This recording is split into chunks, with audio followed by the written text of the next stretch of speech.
అందరికీ నమస్కారం. నా పేరు Rama. 'I hate my wife' 115వ భాగం. రచయిత జె. సుజాత గారు.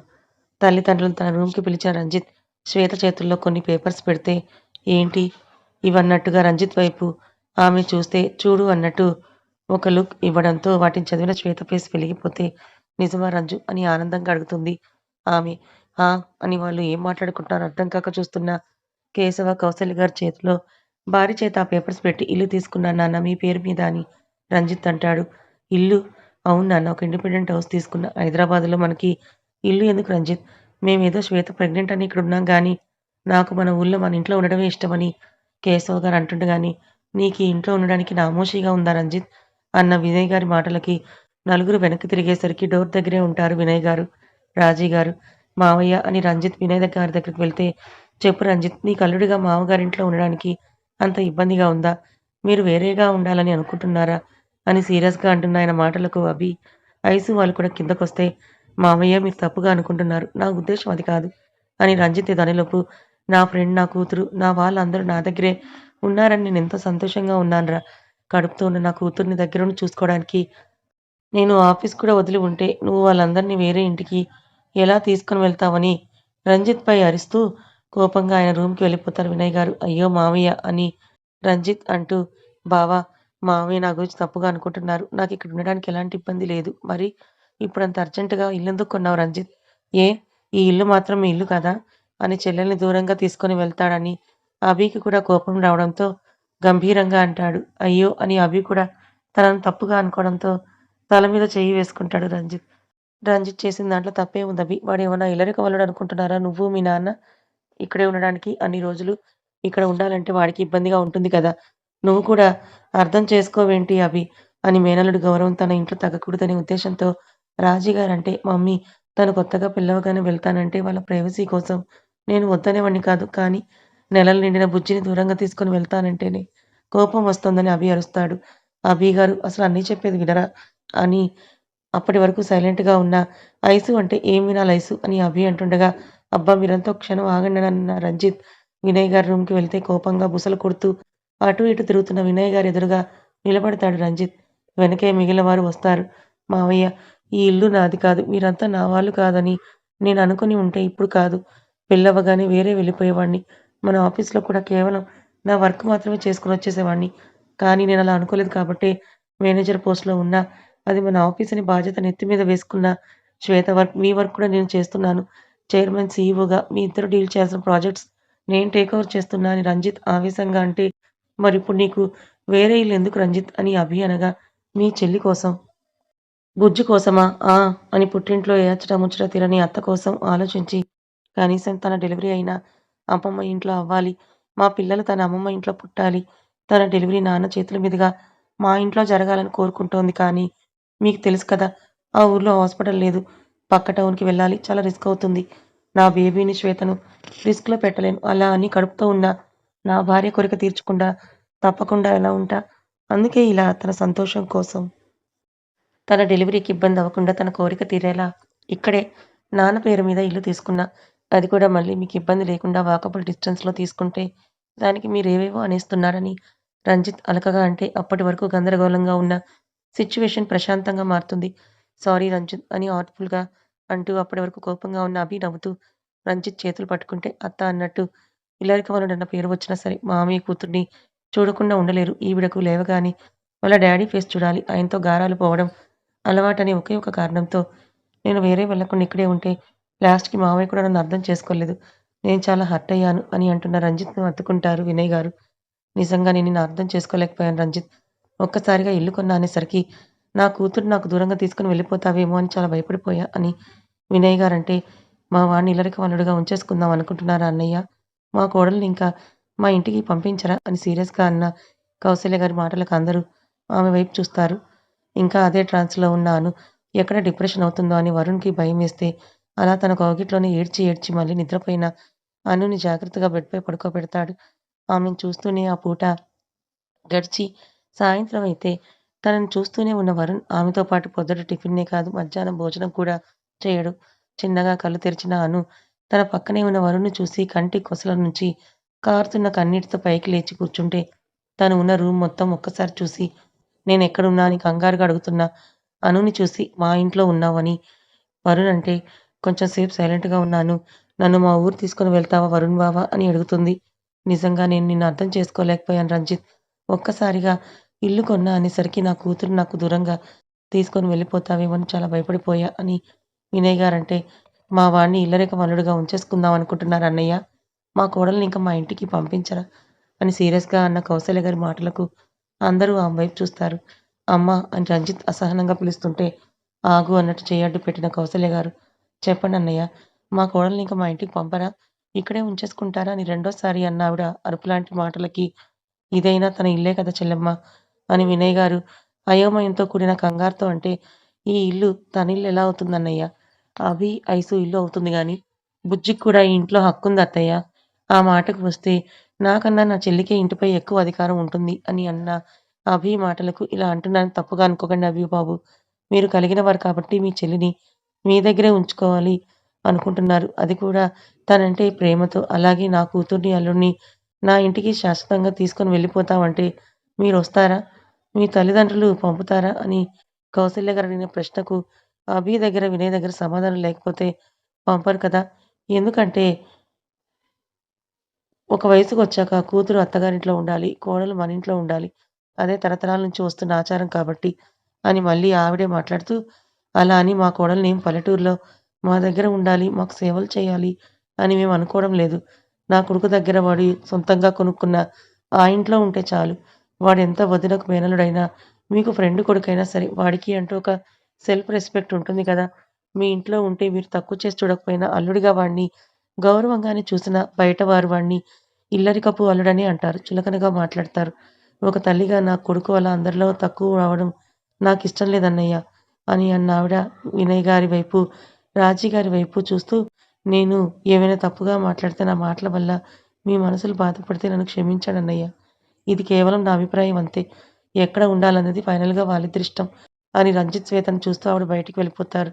కేశవ్ గారికి, ఐసుకి, సీతమ్మ గారికి కౌసల్య గారు మాట్లాడిన మాటల్లో ఏ తప్పు లేకపోవడంతో ఆవిడ మాటలను ఏకీభవిస్తున్నట్టుగా రంజిత్ వైపు, శ్వేత వైపు ఒకసారి చూసి ముగ్గురు కూడా బయటకు వెళ్ళిపోతే ఇంకక్కడ అభి, వినయ్ గారు, రాజీ గారు, శ్వేత, రంజిత్ మిగిలితే తల్లి మాటలను సమర్థించలేక, అలా అని తప్పుపట్టలేక, మావగారు బావతో ఏం మాట్లాడాలో అర్థం కాక, అక్కడి నుంచి వెళ్ళలేక ఏదో ఆలోచిస్తున్నట్టుగా తల వంచుకొని ఉన్న వినయ్ గారి వైపు, అభి వైపు చూసిన రంజిత్‌కి నుదుటిపై చెమటలు పడితే శ్వేత చేయి పట్టుకుంటాడు.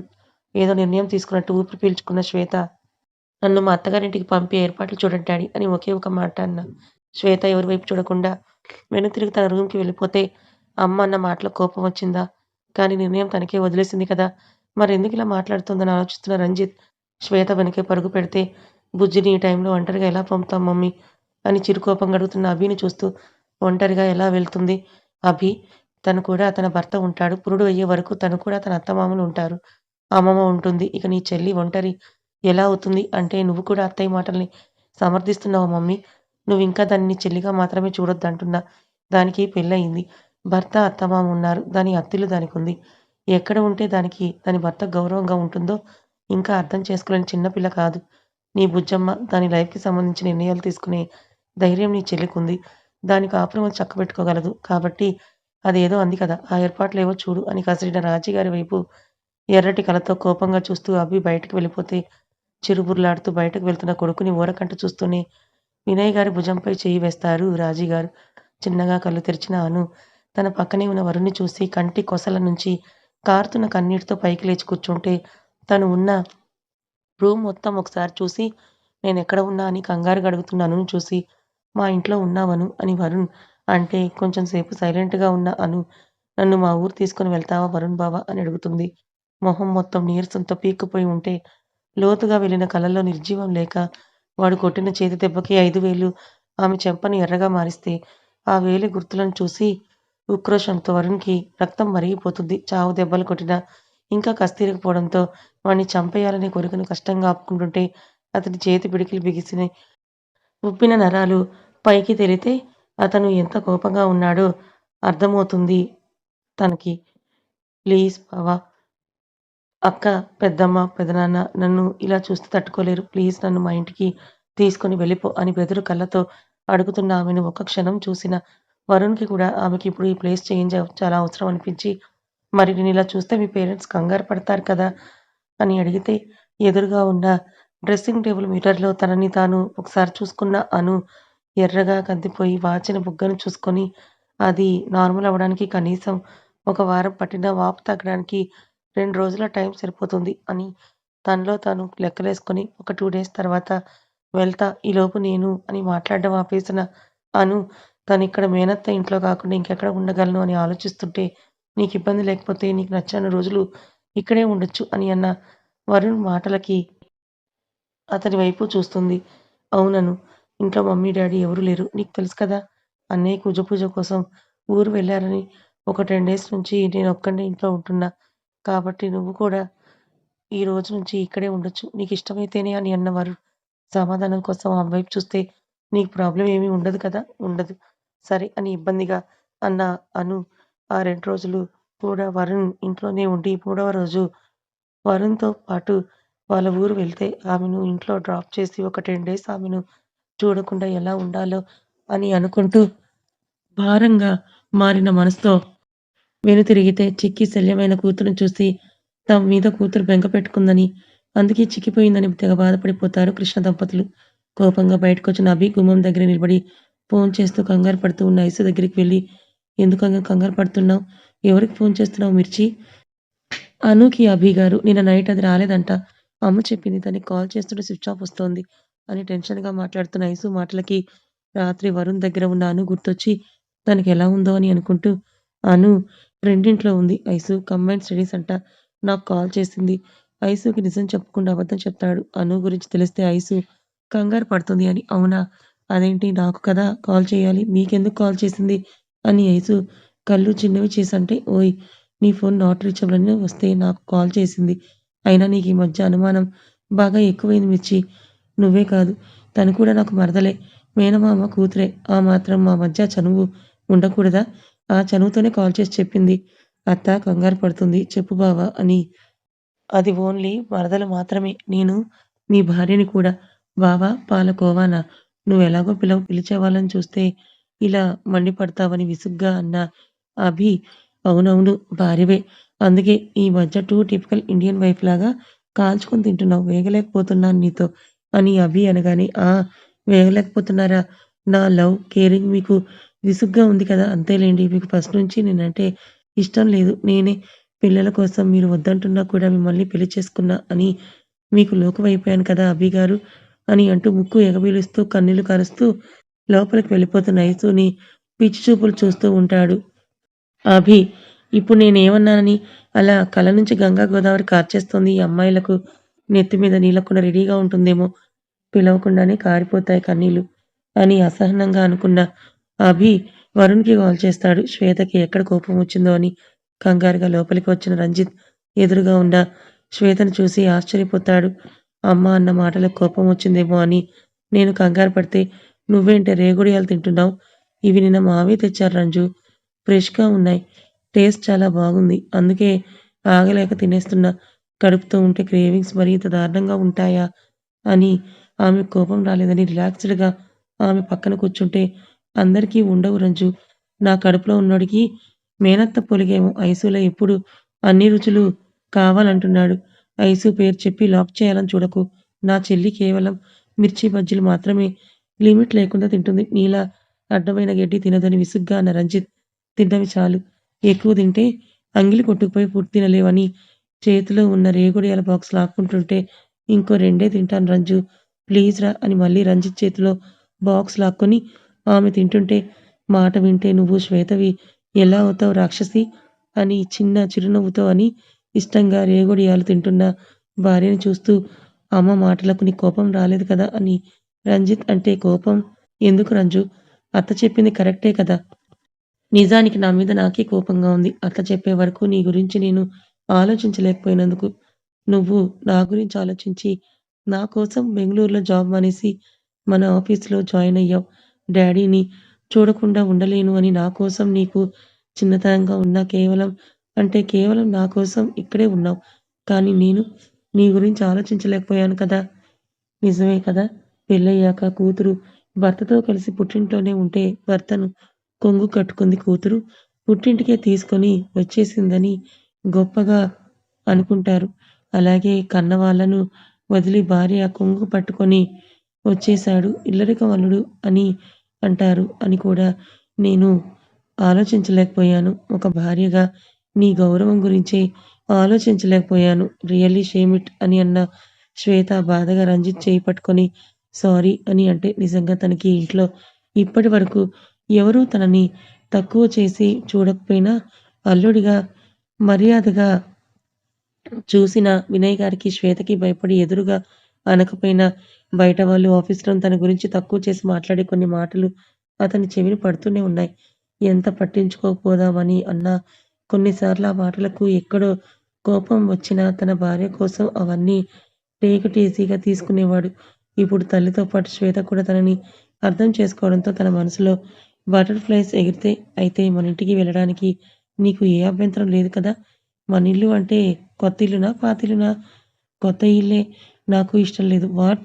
నేను వస్తాను అన్నది మన ఊర్లో ఉన్న తాతయ్య కట్టించిన పాత ఇంటికి, నా అమ్మమ్మ ఇంటికి, నా మేనమామ ఇంటికి, నా అత్తగారింటికి. అక్కడే నేను పురుడు పోసుకుంటా. నువ్వు కొన్న ఆ కొత్త ఇంట్లో కాదు అని శ్వేత తెగేసినట్టు ఖరాఖండిగా చెప్తే ఉఫ్! మళ్ళీ ఇది ఎక్కడి మెలికే నీకోసమే కదా! ఇప్పుడు నేను లోన్ తీసుకొని మరి ఇల్లు కొన్నది. పల్లెటూరులో నీకు సౌకర్యంగా ఉండదనే కదా! చూడు రంజు ఇవన్నీ నాకు తెలియదు. నా బిడ్డ నా అమ్మమ్మ, తాతయ్యల కట్టిన ఇంట్లో నా మేనమామను మమ్మీ పుట్టి పెరిగిన ఇంట్లో పుట్టాలి. వాడి నాన్న, మేనత్త పెరిగిన ఇంట్లో పుట్టాలి. అదే నా కోరిక. ఆ కోరిక తీర్చాల్సింది నువ్వే అని తెగేసి చెప్పేసరికి రంజు ఫేస్‌లో ఇది అని చెప్పలేని రకరకాల ఎక్స్‌ప్రెషన్స్ రిఫ్లెక్ట్ అవుతాయి. కథ ఇంకా ఉంది. ఈ కథ మీకెలా అనిపించింది? నచ్చిందా? నచ్చితే లైక్ చేయండి. మరికొంతమందికి షేర్ చేయండి. Thank you so much.